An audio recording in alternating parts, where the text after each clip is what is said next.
सो आज का टॉपिक है विराट और अनुष्का की स्पिरिचुअलिटी, राइट? वो सच है, झूठ है, बस दिखावा है, या इन सब चीज़ों का किसी तरीके का मिक्सचर है? वेल, आप लोगों ने तो सुना ही होगा कि स्पिरिचुअलिटी या रिलीजन बिना पैसे के नहीं चल सकता है। हमेशा स्पिरिचुअलिटी के पीछे पैसे का इन्वॉल्वमेंट या बैकिंग होता ही है। वही इस केस में भी होता है।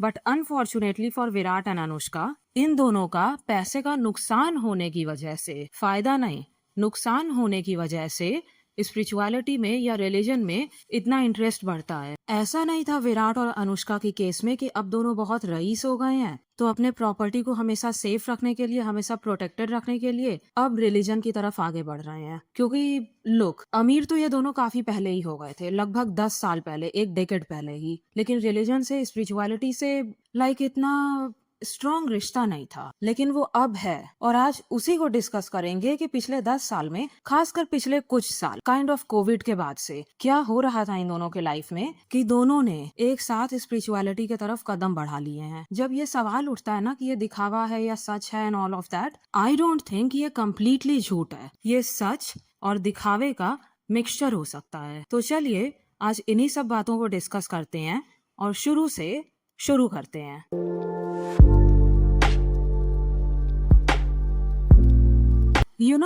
हर कोई अपने रिश्तेदारों पे भरोसा करता ही है, एटलीस्ट कुछ हद तक, खासकर अगर आपकी बॉन्डिंग उनके साथ बहुत अच्छी हो तो। जो केस दोनों अनुष्का और विराट का था। ऐसे ने एक जमाना था जब अनुष्का अपने भाई कर्णेश और विराट अपने मुंह बोले भाई बंटी सचदे के बहुत क्लोज हुआ करते थे।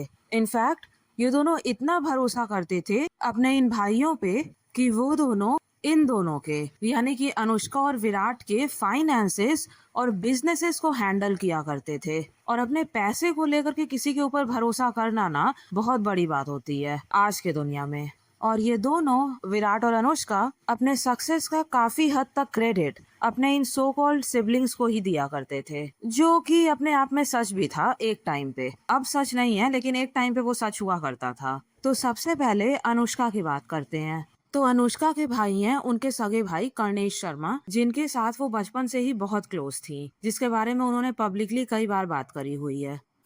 Why do I get the feeling that you bullied your brother? I bullied my brother? Yes. He used to give me slam dunk. He used to lift me up and like push me down, give these WWF like, what do you call those commentaries? Because you had to fight for the bathroom. What do you say? He said that. Did he say that? He used to bully me. No, you gave him a hard time, he says. Well, not so much now, but if growing up, we used to fight all the time, and to the extent of throwing shoes and slippers at each other. Yes, it was quite bad, and scratching and all that is, those sort of things, and I ended up getting the brunt of everything. He used to beat up boys. If he got to know that, I swear, if he got to know that a guy has a crush on me, my brother used to beat them up. My best friend, who's in the army right now, I asked him, I said, like, what was it? Was it not desirable? Like, why would no guy ever, my friends would get all these, chocolates and roses, and I got nothing. And I was like, why? And he said, you should ask your brother. My brother used to beat up boys. And you still live with him? My brother's not my brother, he's my third parent. और बड़े होने के बाद भी obviously दोनों एक दूसरे के बहुत क्लोज ही रहे थे। इनफैक्ट कर्णेश का करियर फिल्म इंडस्ट्री में अनुष्का ने ही लॉन्च किया था, वो भी डायरेक्टली वाईआरएफ से, जहां से खुद अनुष्का ने अपने करियर की शुरुआत करी थी। जैसा कि हम सबको पता है कि अनुष्का वाईआरएफ को ज्वाइन करती हैं 2007 में, जब रब ने बना दे जोड़ी के लिए उनका सिलेक्शन होता है। वो मूवी हिट होती है। उसके जस्ट 2 साल बाद 2009 से कर्णेश भी ज्वाइन कर लेते हैं वाईआरएफ को। वो प्रोडक्शन और बिहाइंड द सीन्स के चीजों को हैंडल किया करते थे, और उनकी एंट्री प्रोडक्शन में डायरेक्टली होती ही है अनुष्का के कनेक्शंस और रिकमेंडेशन की वजह से। आई मीन ऑब्वियसली, क्योंकि उसके पहले तक वो मर्चेंट नेवी में थे 10 साल तक। Anushka's brother, Karnesh Sharma, in the merchant navy. Yeah, I wasn't at home when this news broke out. I was on the ship, and remember I had to throw about 20-25 parties to all the crew. They were more excited than I was.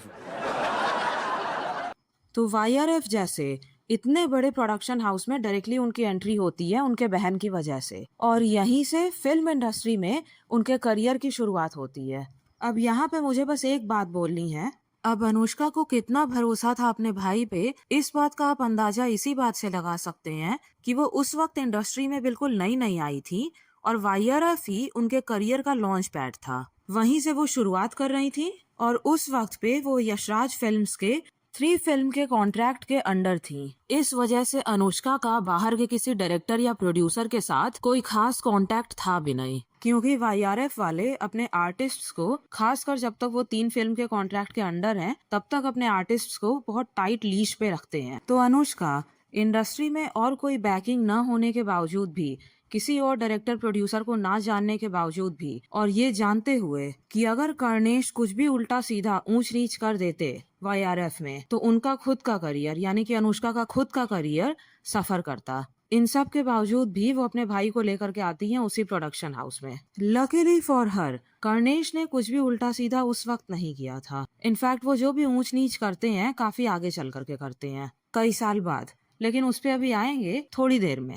फिर YRF में कुछ साल तक काम करने के बाद, लगभग 4-5 साल तक काम करने के बाद और काफी एक्सपीरियंस लेने के बाद कि behind the scenes production house में चीजें होती कैसे हैं, फिर 2012-13 के टाइम पे वो उसे छोड़ करके अनुष्का के साथ मिलके एक प्रोडक्शन कंपनी शुरू करते हैं क्लीन स्लेट फिल्म्स के नाम से। जितने भी आप रिकॉर्ड्स देखोगे ना, उसमें एक चीज क्लियर है कि क्लीन स्लेट के ओनर्स दोनों अनुष्का और कर्णेश थे, लेकिन सारा प्रोडक्शन और बिहाइंड द सीन्स का जितना भी काम था वो कर्णेश ही किया करते थे।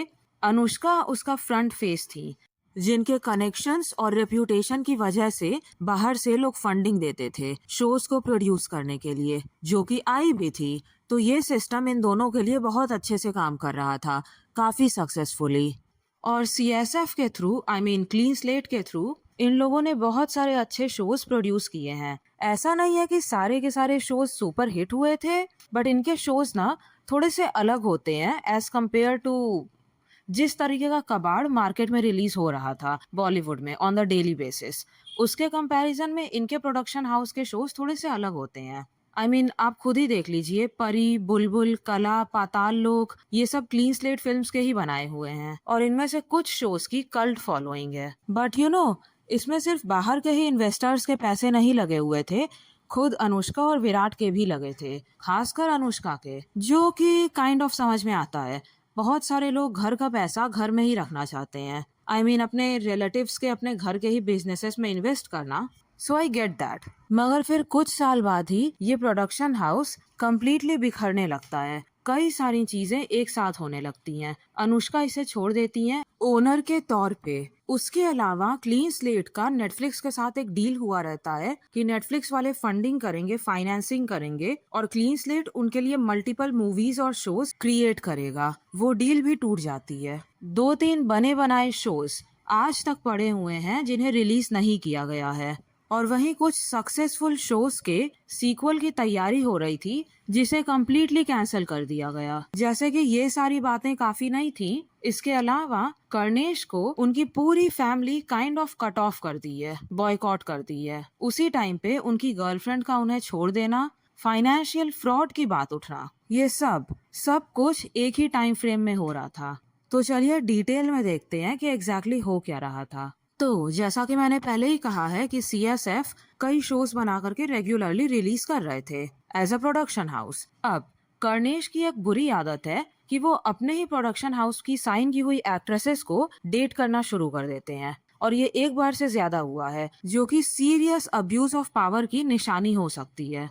2017 के टाइम पे महरीन पीरजादा नाम की एक एक्ट्रेस लॉन्च होती हैं सीएसएफ की ही मूवी फिल्लौरी से, एंड लो एंड बिहोल्ड कुछ टाइम के बाद पता चलता है कि कर्णेश उन्हें डेट कर रहे हैं। फिर अल्टीमेटली महरीन पीरजादा के साथ ब्रेकअप हो जाता है। सडनली 2020 में वो ही पैटर्न रिपीट होता है। जब तृप्ति पहली बार साइन होती है सीएसएफ के शो के लिए बुलबुल, उस टाइम पे वो तृप्ति को डेट करने लगते हैं, और ये तो महरीन वाले केस से भी ज्यादा सीरियस था। जब तक वो तृप्ति को डेट कर रहे थे तब तक हर एक शो में, हर एक मूवी में वो तृप्ति को ही लेना चाह रहे थे, लगातार 5, 6, 7 शोज में।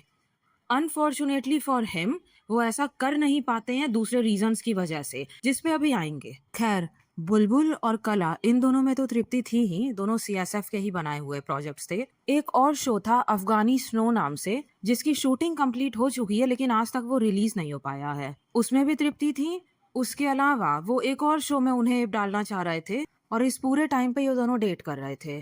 तो वो multiple projects back to back release कर रहे थे। फिर अचानक से जैसे ही ये दोनों साथ में काम करना बंद करते हैं, वैसे ही ब्रेकअप भी होता है। मतलब एक ही टाइम पे होता है 2023 में। और इंस्टाग्राम पे दोनों ने साथ में जो पहले की रोमांटिक फोटोज वगैरह डाली हुई थी, वो सारी डिलीट कर देते हैं।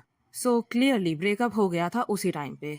तो खैर, कर्णेश के पॉइंट ऑफ व्यू से CSF clean slate films Netflix के साथ पहली बार कोलैबोरेट करके एक शो बनाता है बुलबुल नाम से। फिर उसके 2 साल बाद 2022 में सीएसएफ और नेटफ्लिक्स के बीच में एक डील होती है, मल्टीपल मूवीज और शोज का कॉन्ट्रैक्ट अगले 4-5 साल के लिए। एज इन सीएसएफ नेटफ्लिक्स के लिए कई सारे शोज बनाएंगे नेटफ्लिक्स से फंडिंग ले करके, और फिर उन शोज को नेटफ्लिक्स ही पब्लिश करेगा।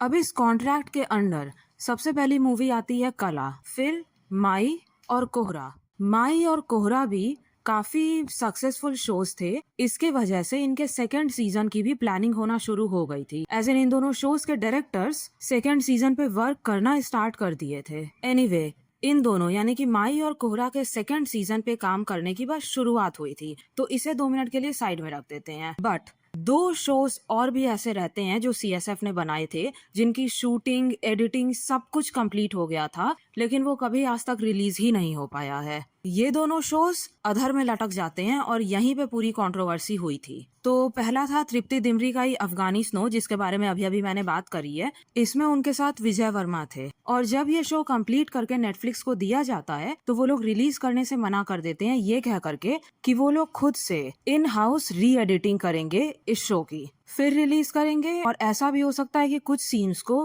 रीशूट करना पड़े। वो लोग इतना नाखुश थे जिस तरीके से ये मूवी टर्न आउट हुई थी फाइनली, इस बात को लेकर के। And you know, Afghani snow के रिलीज होने का टाइम कब था? जब बैड्स ऑफ बॉलीवुड रिलीज हुई थी तब। अब 1-1.5 साल होने को आया है, आज तक ना तो री एडिटिंग कंप्लीट हुई, ना ही नेटफ्लिक्स ने कुछ भी डिक्लेयर किया है कि इस टाइम पे ये मूवी रिलीज होगी, कुछ भी नहीं। लाइक वो कम्प्लीटली अधर में लटकी हुई है। Vijay Varma and Tripti Dimri's spy thriller Afghan snow to undergo re editing before Netflix release, ये फरवरी 2025 का आर्टिकल है, लगभग अभी से 1.25 साल पहले का।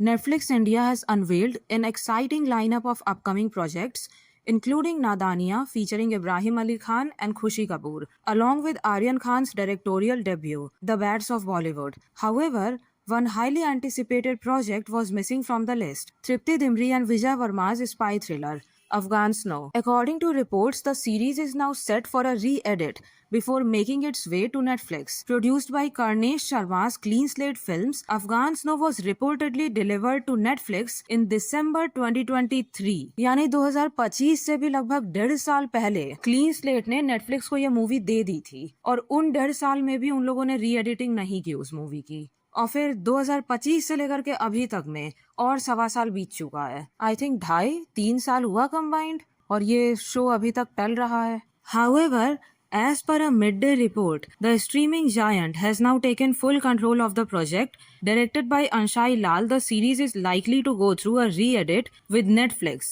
even considering reshooting certain scenes to enhance the final product. Okay, so एक clear up.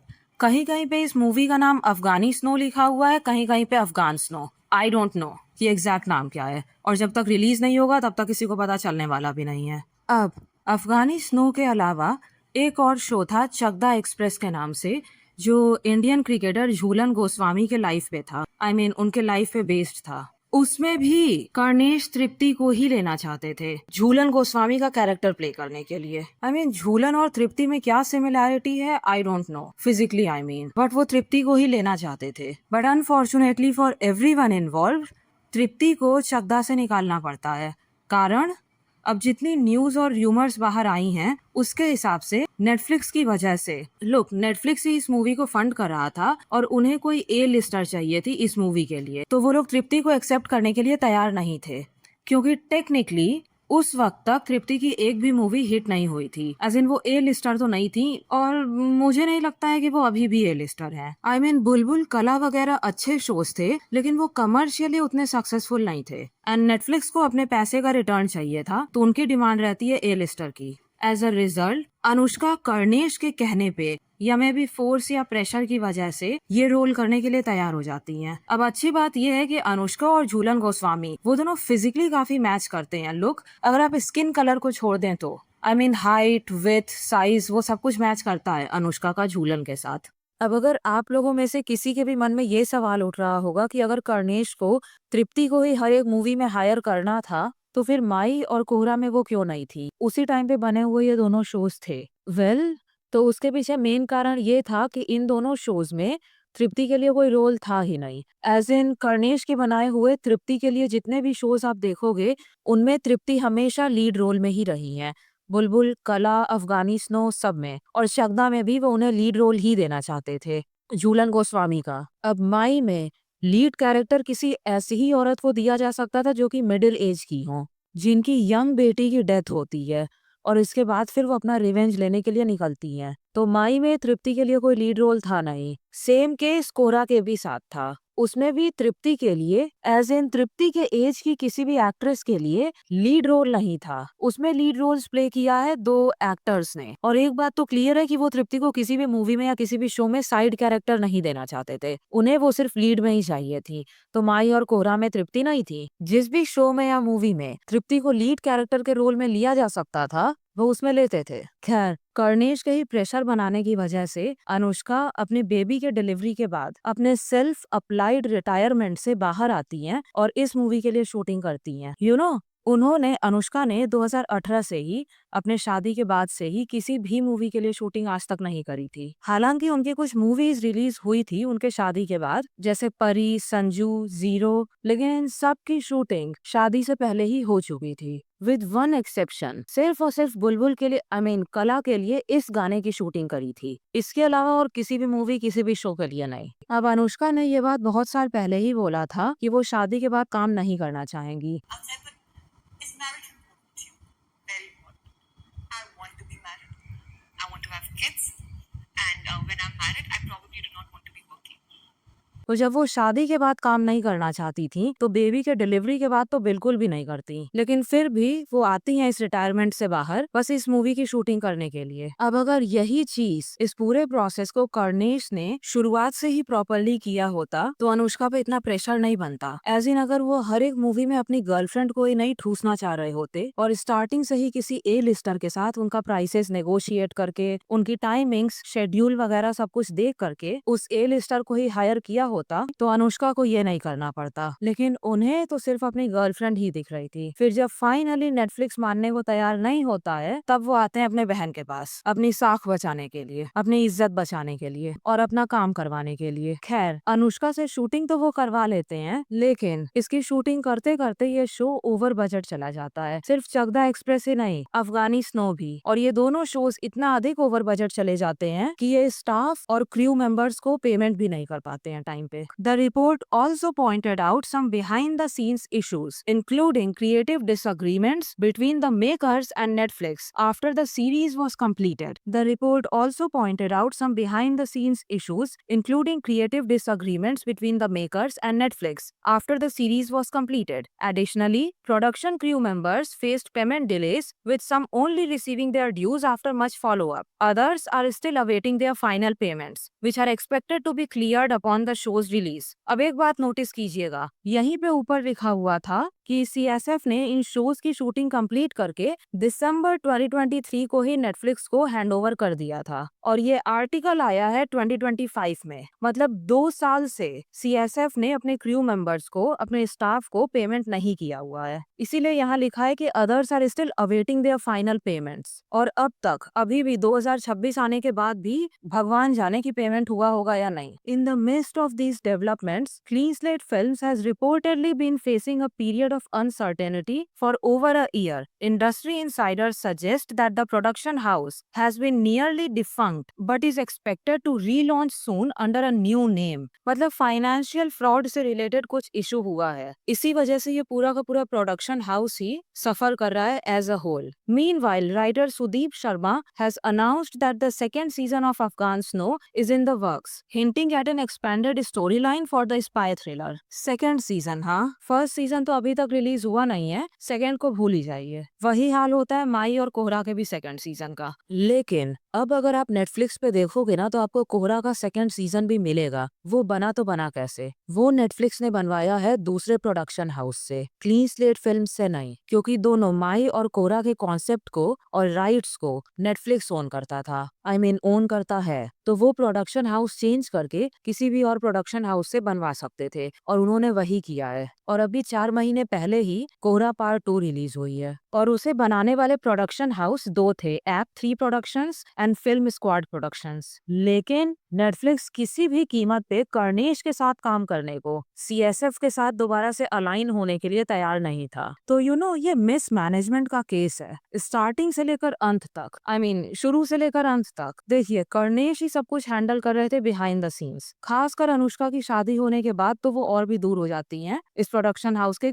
काम वगैरह को लेकर के. तो सब कुछ हैंडल करना था कर्णेश को ही. अब उनकी ये आदत है कि वो जिसे हायर करेंगे उसे ही डेट करेंगे और जिसे डेट कर रहे हैं उसे ही हायर करेंगे. तो इनकी dating history is directly proportional to his hiring history. और फिर जब नेटफ्लिक्स जैसे इतने बड़े स्ट्रीमिंग प्लेटफॉर्म के साथ इनका कोई डील है, कोई कॉन्ट्रैक्ट है, तो उसके अकॉर्डिंगली परफॉर्मेंस भी नहीं देनी है कि जितना पेमेंट ले रहे हैं, जितनी फंडिंग ले रहे हैं नेटफ्लिक्स से, उसके हिसाब से किसी ए लिस्टर को हायर करें टाइम पे ही, प्रॉपर्ली प्राइसेस वगैरह सब कुछ नेगोशिएट करके. लेकिन नहीं, उनकी पोस्टपार्टम सिस्टर को आकर के शूटिंग करनी पड़ती है finally just to save his ass. और फिर उसे भी वो ओवर बजट ले जाते हैं अफगानी स्नो के साथ साथ. खैर, Netflix second round of funding देता तो है जहां तक मुझे पता है, लेकिन वो मूवी बन जाती है फाइनली उन लोगों को पसंद नहीं आती है. आई मीन नेटफ्लिक्स के बॉसेस को या जो भी लोग इन चीजों को हैंडल करते होंगे. तो आज तक पिछले 2-3 साल से, एक्चुअली 3 साल के ऊपर ही हो गया है, आज तक ये दोनों मूवीज वैसे ही पड़ी हुई हैं. Last week it was reported that 2 films backed by Anushka Sharma's brother Karnesh, namely Chakda Express and Afghani Snow,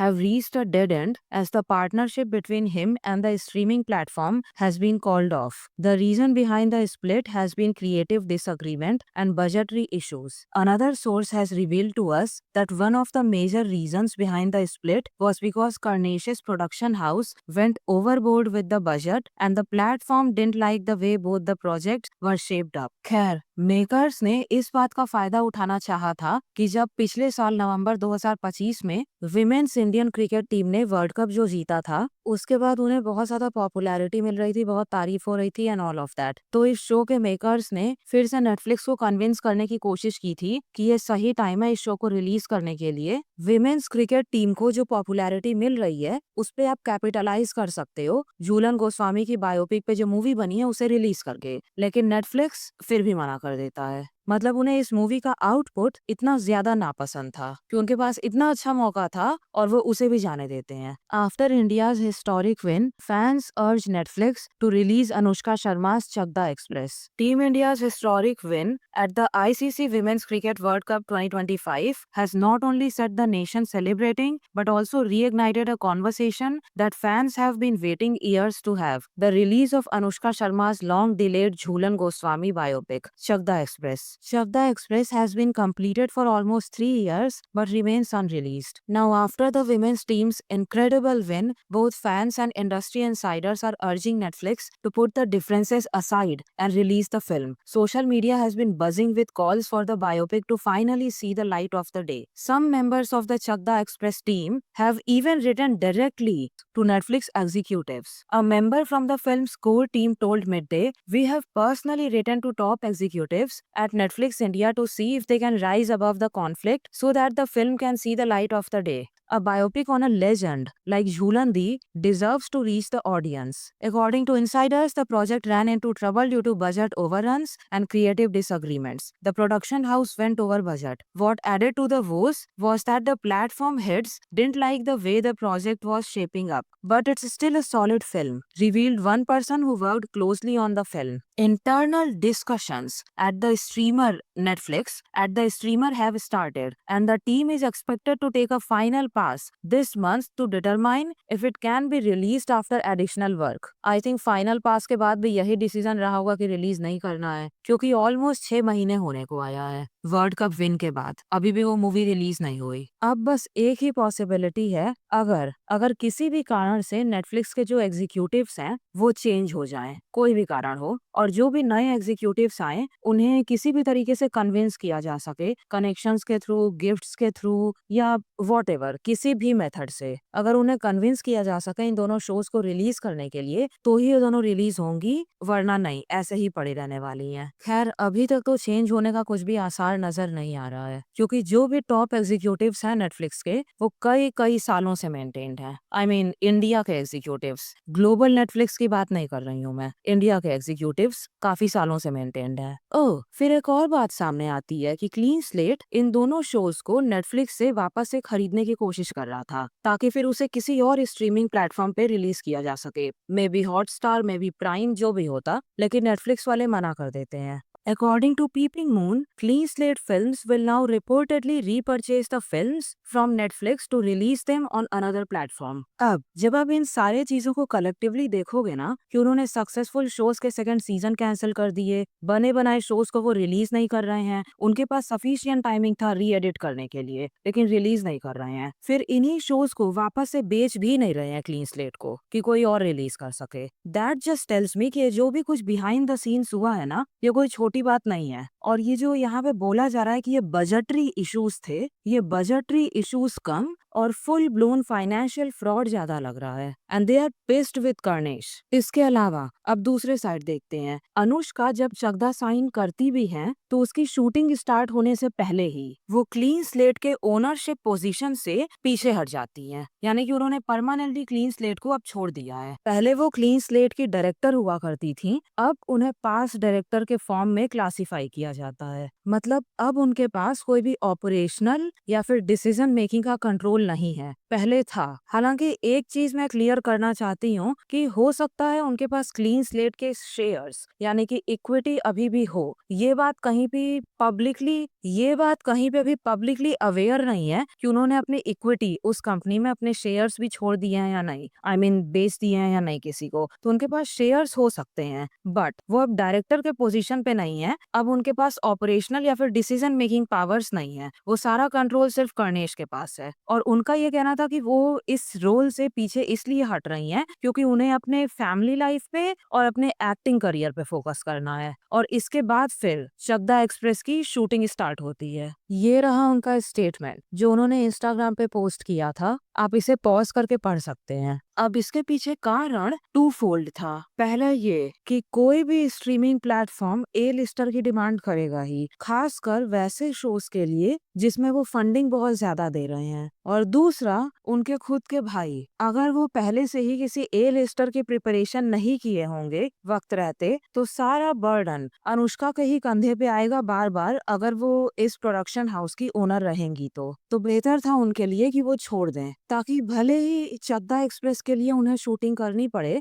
लेकिन आगे से किसी और मूवी में या किसी शो में उन्हें खींच कर ना लाया जाए। तो बेसिकली अपने भाई के बिहेवियर की वजह से अब कर्णेश का नेटफ्लिक्स के साथ फाइनेंशियल फ्रॉड की या फिर फाइनेंशियल इश्यूज का केस तो पब्लिक है, सबको पता है, लेकिन उसी टाइम पे ऐसे र्यूमर्स उठने लगती हैं कि कुछ फाइनेंशियल इश्यूज थे अनुष्का और कर्णेश के बीच में भी, और ऑलमोस्ट उसी टाइम से दोनों अनुष्का और विराट कर्णेश से दूरी बनाने लगते हैं अपने प्राइवेट लाइफ में। अगर 2023 से आप देखोगे तो अनुष्का विराट के किसी भी इंस्टा पोस्ट पे अब कर्णेश नहीं रहते हैं, पहले हुआ करते थे। अनफॉर्चुनेटली उनके इंस्टाग्राम की सारी फोटोज मैं आपको नहीं दिखा सकती हूँ 2023 से लेकर के अभी तक की, लेकिन अगर आप उनके इंस्टाग्राम अकाउंट पे जाओगे तो आपको दिखेंगी ऐसी बहुत सारी फोटोज जिसमें अनुष्का विराट दोनों साइड के फैमिली मेंबर्स के साथ हैं। कर्णेश के अलावा कर्णेश की फोटो आपको किसी भी फैमिली मेंबर्स के साथ अब नजर नहीं आएगी, तो उन्हें काइंड ऑफ पूरी फैमिली ही कट ऑफ कर दी है। एंड यू नो ये अपने आप में सबूत है कि कुछ ना कुछ फाइनेंशियल या उससे भी बड़ा इशू हुआ है फैमिली में, कि सबने एक साथ डिस्टेंस बना लिया है। फिर वहीं दूसरी तरफ अगर आपको आदत है अपनी गर्लफ्रेंड को हर एक मूवी दिलाने की, हर एक शो दिलाने का, तो जब आप उसे मूवीज देना बंद करोगे तो आप दोनों का रिलेशनशिप काइंड ऑफ ट्रांजैक्शनल है। आप उसे रोल दे रहे हो और वो आपके साथ रिलेशनशिप में है। फिर जब आप उसे रोल्स देना बंद करोगे, उस गर्लफ्रेंड को तो छोड़ करके जाना ही है ना। लो एंड बिहोल्ड, तृप्ति और कर्णेश का ब्रेकअप उसी साल हो जाता है। जो तृप्ति और कर्णेश एक साथ फोटोज वगैरह पोस्ट कर रहे थे 2023 के स्टार्टिंग के महीनों में, उसी साल के अंत के महीनों में दोनों का ब्रेकअप फाइनल हो जाता है, जब दोनों इंस्टाग्राम से एक दूसरे की सारी फोटोज डिलीट कर देते हैं। और इसके बाद से ही कुछ लोग तृप्ति को गोल्ड डिगर कहने लगते हैं सोशल मीडिया पे, क्योंकि लोगों ने ये बात नोटिस करी थी कि जब कर्णेश को सबने छोड़ दिया था तो तृप्ति ने भी छोड़ दिया था। तो कुछ लोगों का ये कहना था कि उन्होंने अपना फायदा देख करके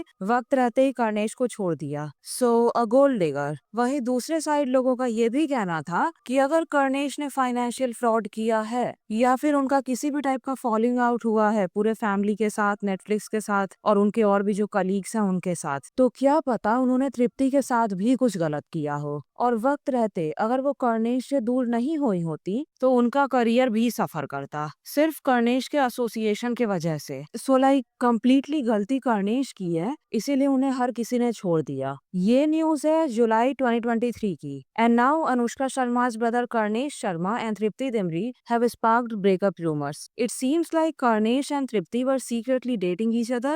Neither spoke about their relationship nor their fans noticed some unusual activity on their social media accounts until now. According to the chatter, Karnesh and Tripti have unfollowed each other on Insta and also deleted their pictures together. It has made their fans believe that the two have apparently called it quits. The two had been sharing several mushy pictures on their respective accounts. She made it Insta official by marking it as my and a heart emoji. फिर दूसरा article जुलाई 2023 से ही। तृप्ति Dimri shares a cryptic post amidst breakup rumors with Anushka Sharma's brother Karnesh Sharma. Tripti Dimri and Anushka Sharma's brother Karnesh Sharma have been dating for a while. Neither of the two have admitted to their relationship or spoken about each other in public, but they have exchanged a few posts and dropped pictures on each other's birthday. Karnesh indirectly had made their relationship official by dropping a picture of kissing Tripti on the cheek. However, in the last few days, rumors of their breakup have been rife because Tripti and Karnesh have unfollowed each other on Insta. They have also deleted each other's pictures. Moreover, reports suggested that Karnesh has deleted Tripti's character poster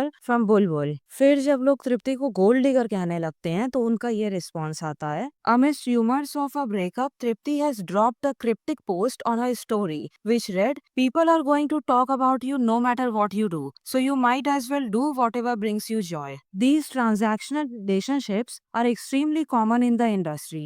Nothing to discuss here. I am not calling her gold digger, but you can't also call it casting couch. She used to post lovey-dovey pics with him, so they were in a relationship, and then both of them parted ways. Simple. They both were in a relationship, so I don't think there is anything wrong in her getting favor. And basically that's it. इसी के साथ तृप्ति और कर्णेश की story खत्म हो जाती है और कुछ टाइम बाद वो किसी और को डेट करने लगती हैं। मगर इंटरेस्टिंग बात ये थी कि ये सब कुछ उसी टाइम पे होता है जब लाइक ये पूरा फाइनेंशियल इश्यूज वगैरह की चीजें नेटफ्लिक्स के साथ, अनुष्का के साथ सब कुछ बाहर आ रही थी। एंड इंटरेस्टिंग इनफ इसी टाइम पे पता है तृप्ति से डिस्टेंस और कौन बना लेता है? अन्विका दत्त। ये बुलबुल और कला दोनों की डायरेक्टर थी। मगर जब कर्णेश के साथ तृप्ति का ब्रेकअप होता है, अन्विका भी उन्हें अनफॉलो कर देती हैं। पहले ये दोनों काफी क्लोज थे, साथ में इनके फोटोज वगैरह भी थे, अब कभी भी साथ दिखाई नहीं पड़ते हैं। खैर, आई डोंट नो कि इसके पीछे क्या कहानी है, किस वजह से उन्होंने कर्णेश का साइड लिया इस पूरे सिचुएशन में अन्विका ने। आई डोंट नो, मे बी ऐसा कुछ प्रॉमिस रहा हो या फिर अन्विका को उम्मीद रही हो कि वो क्लीन स्लेट के लिए और भी आगे के शोज का प्रोडक्शन करेंगी? Because look, at the end of the day clean slate की कमान, ओनरशिप और ऑपरेशनल डिसीजंस लेने की ताकत अभी भी कर्णेश के ही हाथ में है। और बॉलीवुड में ये पहला फाइनेंशियल इशू नहीं है। बहुत सारे प्रोडक्शन हाउसेस ऐसे सिचुएशन से रिकवर हो चुके हैं। अगर क्लीन स्लेट भी हो जाता है तो उनके चांसेस बढ़ जाते। आई मीन अनविका के चांसेस बढ़ जाते सीएसएफ के लिए और भी शोज डायरेक्ट करने के। अब इस बात पे भी ध्यान देने की जरूरत है कि आज तक अनविका ने सिर्फ और सिर्फ 2 ही मूवीज को डायरेक्ट किया है, बुलबुल और कला। दोनों ही क्लीन स्लेट के प्रोडक्शन हाउस के तले बनी थी। उसके पहले तक उन्होंने लिरिसिस्ट, स्क्रीन राइटर और डायलॉग राइटर का काम किया हुआ है काफी सारे मूवीज के लिए। क्वीन, फिल्लौरी, पटियाला हाउस, बचना है हसीनो। तो लाइक उनका काम काफी एक्सटेंसिव है, लेकिन एज अ डायरेक्टर उन्हें मौका सिर्फ और सिर्फ क्लीन स्लेट ने ही दिया था। तो मुझे समझ में आता है कि लाइक उन्होंने जब जोड़ तोड़ करके सारी सिचुएशन देखी होगी अपने खुद के लिए, तो उनका बेटरमेंट इसी बात में था कि जिस प्रोडक्शन हाउस ने उन्हें मौका दिया है ना डायरेक्शन का, तो वो उसी के ओनर का साथ दें, चाहे जो भी सिचुएशन चल रही हो। क्योंकि ऐसा हिंट दिया गया था कि वो और भी कुछ शोज डायरेक्ट करने वाली थी क्लीन स्लेट के लिए ही। बट अनफॉर्चुनेटली जब से ये पूरा रायता फैला है नेटफ्लिक्स वगैरह को लेकर के, तब से अनविका ने एक भी शो आगे डायरेक्ट नहीं किया है, ना तो क्लीन स्लेट के लिए, ना ही किसी और प्रोडक्शन कंपनी के लिए। खैर, ये तो थी अनुष्का शर्मा, उनके भाई और उनके लाइफ में क्या चल रहा था उसकी कहानी। अब आते हैं विराट कोहली पे, या जैसे अनुष्का ने खुद ही कहा था, उनके मेल वर्जन पे। Him and me are male and female versions of each other. Yes, of course, the outer expression might be different and the way. Funnily enough Anushka के साथ जो हो रहा था ना, एग्जैक्टली सेम टाइम पे उनके मेल वर्जन के साथ वही चीज हो रही थी। फाइनेंशियल इश्यूज, जो कि बॉर्डर लाइन फाइनेंशियल फ्रॉड के केस में आता था। सो आई गेस अनुष्का और विराट एक दूसरे के मेल और फीमेल वर्जन वाकई में है। दोनों के साथ एक ही चीज हो रही थी। तो अब सबसे पहले इस बात पे आते हैं कि विराट कोहली के भाई हैं कौन। ये उनके सगे भाई नहीं है, कोई रिलेटिव भी नहीं है। वो है बंटी सचदे, जो उनके मैनेजर हुआ करते थे, जिनके बारे में मैंने पिछले वीडियो में बहुत डिटेल में बात की है। वो सोहेल खान के ब्रदर इन लॉ हुआ करते थे। सोहेल की जो एक्स वाइफ हैं सीमा सचदे, उनके भाई हैं, उनके सगे भाई हैं बंटी सचदे। अब बंटी सचदे की एक मैनेजमेंट कंपनी है कॉर्नर स्टोन के नाम से, जिसे उन्होंने लॉन्च किया था 2008 में। और 2008 में ही उन्होंने विराट कोहली को ऑन बोर्ड किया था अपने कंपनी में एज अ क्लाइंट। तो उनका पर्सनल करियर और विराट कोहली का करियर दोनों साथ साथ में ही बढ़ा था। एज इन जैसे जैसे उनकी मैनेजमेंट कंपनी पॉपुलर होती जाती है, सक्सेसफुल होती जाती है, वैसे ही वैसे विराट का करियर भी क्रिकेट के अलावा off the field, as in brand endorsement and all of that, उन सारे चीजों में विराट का करियर भी सक्सेसफुल होता जाता है साथ में ही। और ये दोनों इतना क्लोज हुआ करते थे कि विराट कोहली ने खुद पब्लिकली बंटी को अपने भाई जैसा बताया था। बट बंटी इस पूरे कंपनी के ओनर थे, जिसके अंडर बहुत सारे क्रिकेटर्स और स्पोर्ट्स पीपल आते थे। युवराज सिंह, रोहित शर्मा, उमेश यादव और भी बहुत सारे लोग थे। तो वो पर्सनली विराट को मैनेज नहीं कर सकते थे। यहाँ पे आती है उनकी कजिन सिस्टर रितिका सचदे, जो अब रोहित शर्मा की वाइफ है, उस टाइम पे नहीं हुआ करती थी। वो विराट को डायरेक्टली मैनेज करती थी, उनकी पर्सनल मैनेजर थी शुरुआत से ही, जब से वो कॉर्नर स्टोन में एंटर करते हैं। अब रितिका उन्हें मैनेज कर रही थी वही लगभग 2008-9 के टाइम से, लेकिन फिर कुछ साल के बाद, ऑलमोस्ट 5-6 साल के बाद 2013 के टाइम पे एक ऐसी र्यूमर फैलने लगती है कि रितिका और विराट का अफेयर चल रहा है, जिसके पीछे शायद से कुछ सच्चाई थी। आई मीन मैंने उस पूरे चीज को पिछले वीडियो में बहुत डिटेल में डिस्कस किया है, तो उसमें मैं यहाँ नहीं जाऊंगी। लेकिन जब ये र्यूमर फैलने लगती है तो रितिका को विराट को मैनेज करने के पोजीशन से हटा दिया जाता है और बंटी खुद से हैंडल करने लगते हैं विराट का सारा काम। एंड बाय दैट पॉइंट 2013 आते आते Virat one of the top cricketers थे पूरे इंडिया के, और फाइनेंशियली काफी सक्सेसफुल, बाकी सारे क्रिकेटर्स को एक किनारे करके। अब इसकी वजह से, क्योंकि वो डायरेक्टली मैनेज कर रहे थे विराट को, तो उनके जितने भी फाइनेंसेस वगैरह थे उन सब का फ्री एक्सेस, आई मीन काफी हद तक फ्री एक्सेस बंटी सचदे को मिल जाता है। सिर्फ फाइनेंसेस का ही नहीं, ब्रांड डील्स वगैरह का भी, कि डिसीजंस वगैरह कैसे लेने हैं, कौन से ब्रांड साइन करने हैं, कितना पेमेंट होगा, प्राइस नेगोशिएशन, एवरीथिंग। एनीवे, सो एक र्यूमर एग्जिस्ट करती है कि बंटी ने ही विराट और रितिका के बीच में जो भी चल रहा था उसे पब्लिकली रिवील किया था जानबूझ करके, ताकि उसका एक्सक्यूज यूज करके रितिका को फिर हटाया जा सके मैनेजर पोजीशन से, क्योंकि वो कई साल से हैंडल कर रही थी विराट को। तो बिना कोई वैलिड कारण बताए रितिका को अचानक से हटा देना बहुत अजीब होता, तो उन्होंने कारण ढूंढ लिया और ये बात पब्लिक कर दी। एनीवे, रितिका मूव ऑन कर जाती हैं, रोहित शर्मा से मिलती हैं, फिर उन्हें डेट करने लगती हैं, फिर अब दोनों शादीशुदा हैं। It's almost as if Ritika ने डिसाइड कर लिया था कि उन्हें क्रिकेटर से ही शादी करनी है, उससे कम उन्हें कुछ भी नहीं चलेगा। Anyway, back to the topic. So Bunty को फ्री एक्सेस मिल जाता है विराट कोहली से रिलेटेड सारी चीजों के लिए, ब्रांड डील से लेकर के फाइनेंशियल एक्सेस। खैर, उन्होंने विराट के लिए काफी अच्छा काम किया भी है। I mean, बहुत सारे उन्होंने ब्रांड डील्स क्रैक किए थे उस टाइम पे जब वो काम कर रहे थे विराट के लिए, जैसी डील्स आज तक किसी भी क्रिकेटर को या किसी भी स्पोर्ट्स पर्सन को इंडिया में नहीं मिली है। फॉर एग्जाम्पल प्यूमा, ये डील 100 करोड़ के ऊपर की थी विराट कोहली के साथ, और इसके लिए डायरेक्टली रिस्पॉन्सिबल थे बंटी खुद ही। Bunty Sachdev has worked tirelessly to maintain the brand image of popular figures like Virat Kohli. He secured major endorsements and brand deals for Kohli, making him a prominent face in the Indian advertising industry. Kohli's association with brands like Puma, Pepsi, MRF, Tissot, Colgate, Samsonite, Audi, and Punjab National Bank has significantly contributed to his reported net worth of around 1,040 crores, primarily stemming from brand endorsements and media presence. Bunty Sachde's work has played a crucial role in his clients' success and financial prosperity, especially Virat Kohli, solidifying his position as a prominent figure in the talent management industry. अब ये था बंटी सचदे का एक interview और इसमें उनके कुछ बोले हुए स्टेटमेंट्स हैं। Some said Adidas Originals, one of Adidas's numerous product lines, is bigger than the whole of Puma. We went with Puma because it gave my athlete better brand engagement, said Sachde. Athlete managers like Sachde also claim to have ironed their clothes, packed suitcases for them, and driven them around when not playing. But their endeavor is to transform the athlete into sellable brand. Athletes do get swayed from their on-field goals. Once they start getting money, fame, girls, and fast cars, we try to keep them grounded, keep them focused on their on-field goals, says Sachde. But athletes rarely understand the dynamics of sports management. Almost all of them who sign up with celebrity managers wish to be a David Beckham overnight. Take the case of this Delhi cricketer who asked Sachde,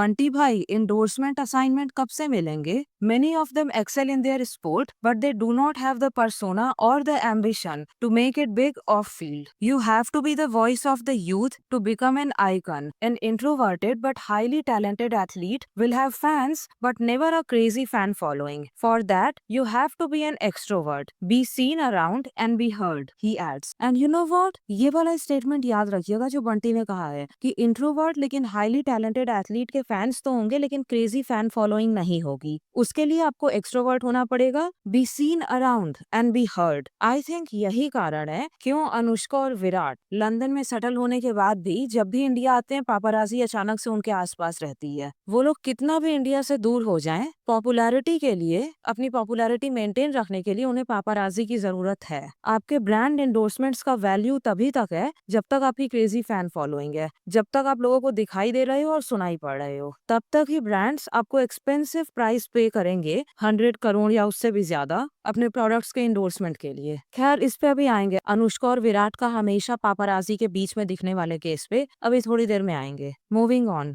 the 39-year-old, mostly dressed in black or white round necks, is often called Jerry by his most precious athlete, Virat Kohli. तो वो दोनों close थे कि brother और nickname से बुलाया करते थे विराट कोहली उन्हें, काफी क्लोज। फिर अचानक से कुछ साल बाद 2023 में एक न्यूज आती है कि विराट कोहली बंटी सचदे के मैनेजमेंट एजेंसी को छोड़ रहे हैं, लगभग एक डेकेड से ज्यादा उस एजेंसी में रहने के बाद, क्योंकि 2008 से उन्होंने ज्वाइन किया हुआ था, तो ऑलमोस्ट 15 साल के बाद वो छोड़ रहे थे, which was a big deal. November 20, 2023, Virat Kohli and his manager Bunty Sajde part ways. Virat Kohli and Bunty Sajde have decided to part ways. Kohli joined Cornerstone, Sajde's talent management company a decade ago. The reason for the split is not known. According to the industry reports, Kohli's brand is valued at $237.7 million in 2020 and saw a steep fall of 21% in 2021 at $185.7 million. His brand value has seen a decline for 2 consecutive years, especially after he left the captaincy of the men's cricket team. तो ये जो brand value में decline की बात आप देख रहे हैं, ये मायने रखता है, क्योंकि फिर कुछ टाइम के बाद ही एक न्यूज आती है कि बंटी सचदे ने विराट कोहली और कुछ और क्रिकेटर्स के आईपी राइट्स का मिसयूज किया था। अब जिन्हें नहीं पता है आईपी राइट्स क्या होते हैं, उनके लिए आईपी राइट्स यानी कि इंटेलेक्चुअल प्रॉपर्टी राइट्स, इसका मतलब है कि किसी भी इंसान का एज इन किसी भी सेलिब्रिटी का नाम या चेहरा या उनका कोई ट्रेडमार्क, ये उनकी पर्सनल प्रॉपर्टी है जिसका इस्तेमाल आप उनकी परमिशन के बगैर नहीं कर सकते हो। यानी कि किसी और सेलिब्रिटी का नाम या इमेज आप किसी प्रोडक्ट के साथ, किसी भी ब्रांड के साथ एसोसिएट नहीं कर सकते हो बिना उनकी एक्सप्लिसिट परमिशन के, या फिर उनके नाम से कोई कॉन्ट्रैक्ट साइन नहीं कर सकते हो। अगर किया उनके परमिशन के बगैर तो लीगल इश्यूज हो सकते हैं और कॉम्पेंसेशन भी देना पड़ सकता है, फाइनेंशियल कॉम्पेंसेशन। तो बंटी जी को एक्सपोज करते हुए के श्रीनिवास राव, जो कि एक काफी बड़े स्पोर्ट्स जर्नलिस्ट हैं, उन्होंने स्टार टीवी, बिग एफएम वगैरह के लिए काम किया है, वो ट्विटर पे ये लिखते हैं, What was once seen as a strong bond of friendship is now turning out to be a horrible case of betrayal. I am told a leading celebrity manager who managed a top cricketer, Virat Kohli, celebrity manager Bunty Sajde, and enjoyed the benefits of that player's global popularity is being called out for misleading that very player, breaking trust, deliberately messing up with the finances and causing immense mental strain. ये जो deliberate messing up with the finances की बात करी है यहाँ पे इन्होंने, इसी के वजह से कोहली का ब्रांड वैल्यू ये 237 मिलियन से गिर करके 185 मिलियन पे आता है, यानी कि 21% गिरता है सिर्फ 2 साल में, और 21% गिरना बहुत बड़ी बात है। Anyway, back to the topic. It is apparently so bad right now that the player and his well-wishers are calling everyone to stay alert and find out more details about how badly they have been misled and what all they have lost in the bargain. क्योंकि सिर्फ विराट ही उनके victim नहीं थे, और भी cricketers थे, उस पे अभी आएंगे आगे। If this can happen to a big name, imagine the state of young sports persons should they fall into wrong hands. It is high time sports federations outline strict policies on player management and levy harsh fines on offenders. Streamlining of the space is a must. ये tweet था नवंबर 29, 2023 का। ये article है नवंबर 2023 से। Virat Kohli, Ravindra Jadeja and other cricketers' IP rights misused by Bunty Sajde. Sohail Khan's ex-brother-in-law Bunty Sajde has been associated with cricketer Virat Kohli for the longest time. Bunty was the super manager for the cricketer over the years. However, Zoom has been exclusively informed by a little birdie that Bunty Sajde has reportedly been misusing cricketer Ravindra Jadeja, Virat Kohli, KL Rahul, among other cricketers for their IP rights. The insider told us, Bunty Sajde has illegally got IP rights of Virat Kohli, Jadeja, KL Rahul and few other cricketers without their knowledge. It's a case of fraud which has taken place from Bunty's end. The IP rights which has been taken by him gives him the authority on their personal IP brands without their permissions. This was brought to Virat Kohli's notice by his manager, which led to a major dispute between Bunty and the cricketer. Interestingly, while the insider informed us about this update, the buzz in the news circuit is that Virat Kohli is discontinuing his work association with Bunty Sajde. अब उस time पे काफी सारी rumours थी कि विराट कोहली अपनी खुद की मैनेजमेंट कंपनी शुरू करेंगे जो उनका पूरा मैनेजमेंट हैंडल करेगी, लेकिन वो होता नहीं है। वो एक दूसरे मैनेजमेंट कंपनी के साथ साइन कर लेते हैं जिसका नाम रहता है स्पोर्ट्स बियॉन्ड। अब स्पोर्ट्स बियॉन्ड रवि शास्त्री की कंपनी है। I mean, उसमें 3 पार्टनर्स हैं लेकिन एक पार्टनर रवि शास्त्री हैं। सॉरी, स्पोर्ट्स बियॉन्ड नहीं, sporting beyond, my bad, sporting beyond. They share my love for sport. Virat Kohli joins Ravi Shastri's sports marketing agency. और इसके बाद फिर वो इंस्टाग्राम पे एक पोस्ट भी डालते हैं इसे अनाउंस करते हुए। अब बंटी सचदे के साथ जो आईपी राइट्स वाला पूरा रायता फैला था वो 2023 में हुआ था, लेकिन प्रॉपरली कॉर्नर स्टोन को छोड़ने में और अपना कॉन्ट्रैक्ट्स वगैरह सब कैंसिल करने में 24 आ जाता है। इस दौरान भी वो स्पोर्टिंग बियॉन्ड के साथ काम कर रहे थे, जब बिहाइंड द सीन्स उनके कॉन्ट्रैक्ट्स वगैरह कॉर्नर स्टोन के साथ कैंसिल हो रहे थे। और वो यहाँ पे विराट लिखते भी हैं, by the way, I am excited to announce a fresh start with Sporting beyond, my new team who have been working with me for a while now. तो ये लोग बिहाइंड द सीन्स पहले से ही काम कर रहे थे, इनकी चीजें हैंडल कर रहे थे, लेकिन फॉर्मली ये इसे ज्वाइन करते हैं तब जब कॉर्नर स्टोन को वो लीगली छोड़ देते हैं। Oh, just so you know, Virat अकेले ऐसे क्रिकेटर नहीं थे जिन्होंने कॉर्नर स्टोन छोड़ा था, और भी क्रिकेटर्स ने छोड़ा था। अब ये सुनिए जरा। Yes, Kohli and Bunty have parted ways after a very long and successful partnership. Over the years, there are a lot of other cricketers who have parted ways with Cornerstone. Rohit, KL Rahul, Ajinkya, Shubham and others. But Virat and Cornerstone were inseparable. Now that relationship is over too. An industry source tells Cricket Next. The standing joke all along used to be about how it was Kohli who ran Cornerstone, not Bunty. Say those in the know.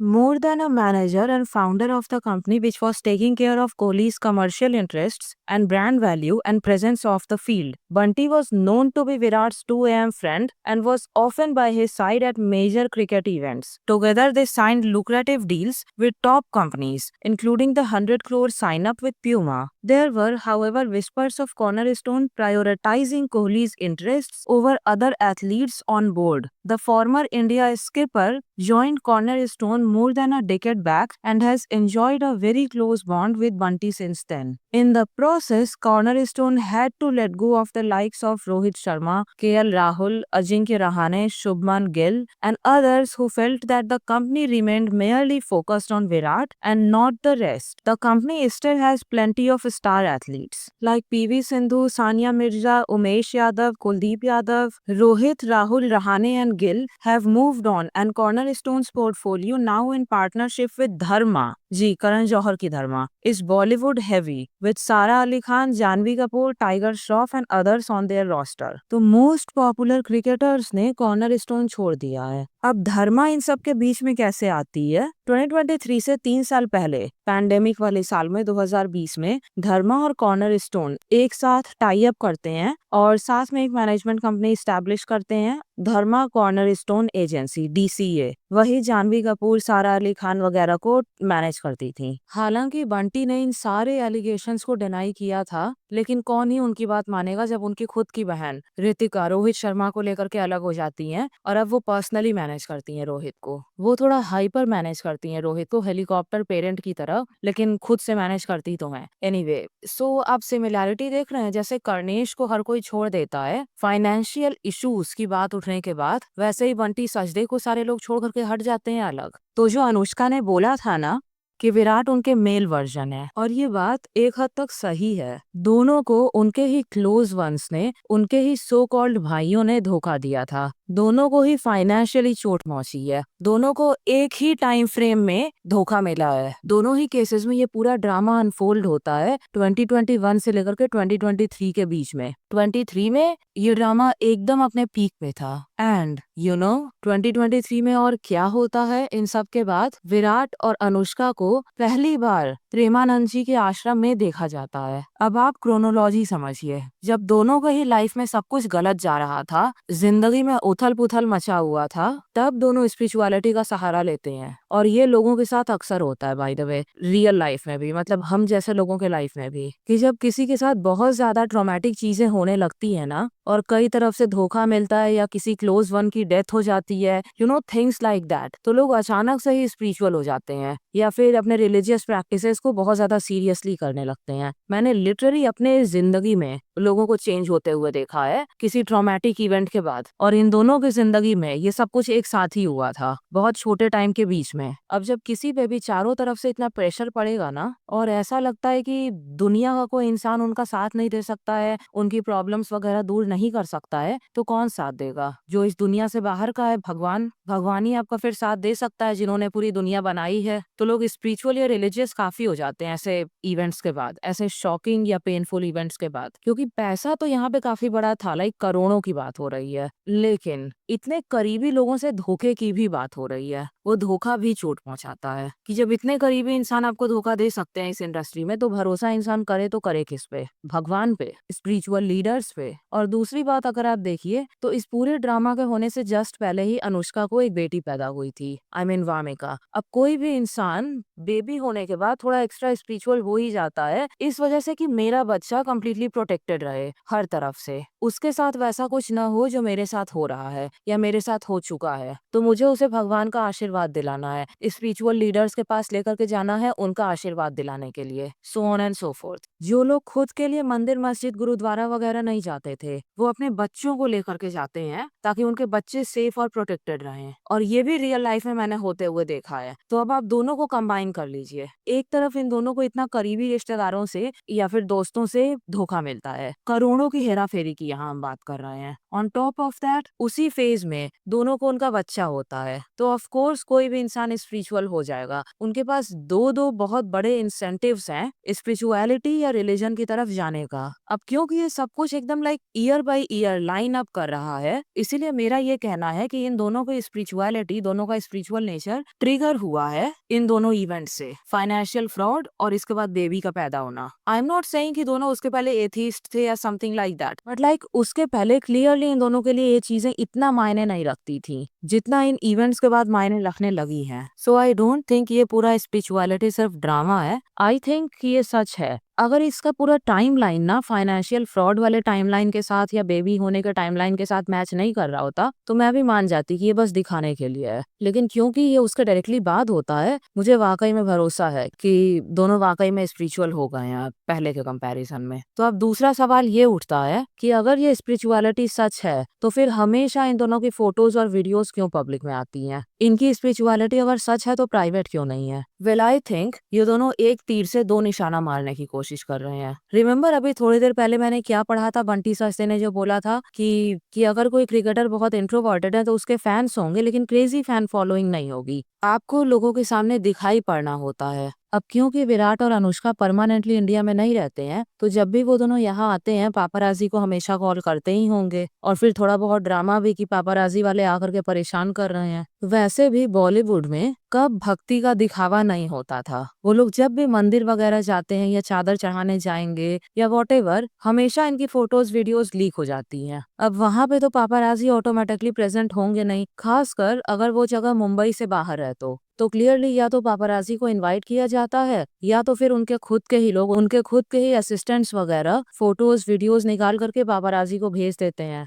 तो ये हमेशा से बॉलीवुड का ही like culture रहा है। तो अनुष्का और विराट कुछ नया कर नहीं रहे हैं, वो लोग इसी ट्रेंड में रीसेंट एडिशन है बस, और कुछ नहीं। एंड यू नो व्हाट, इन लोगों को इतना जज करने की जरूरत भी नहीं है हमें, क्योंकि हम लोग भी जब किसी भी रिलीजियस प्लेस ऑफ वर्शिप पे जाते हैं तो हमेशा फोटोज वगैरह ले करके इंस्टाग्राम पे अपलोड करते ही हैं। Let's be real about it. अब इसका ये मतलब नहीं है कि हमारी भक्ति झूठी है, लेकिन अगर कहीं गए हैं किसी वैकेशन पे या किसी भी स्पिरिचुअल प्लेस पे, तो फोटोज हम लोग खुद से अपलोड करते हैं। अब इन बॉलीवुड वालों के लिए इनके पास दो सोशल मीडिया होता है, एक तो उनका original social media Instagram and all of that, दूसरा पापाराजी, और इन्हें दोनों का ही सही इस्तेमाल करना होता है अपनी पॉपुलैरिटी बढ़ाने के लिए। तो ये लोग करते हैं, अनुष्का और विराट भी वही कर रहे हैं। आई थिंक उनकी स्पिरिचुअलिटी, उनकी भक्ति सच है, लेकिन वो लोग एक ही तीर से दो निशाना मार रहे हैं कि स्पिरिचुअलिटी और पॉपुलैरिटी दोनों साथ में ही हो जाए। So that's about it. आप लोग पूछ रहे थे काफी टाइम से कि कभी अनुष्का और विराट के स्पिरिचुअलिटी पे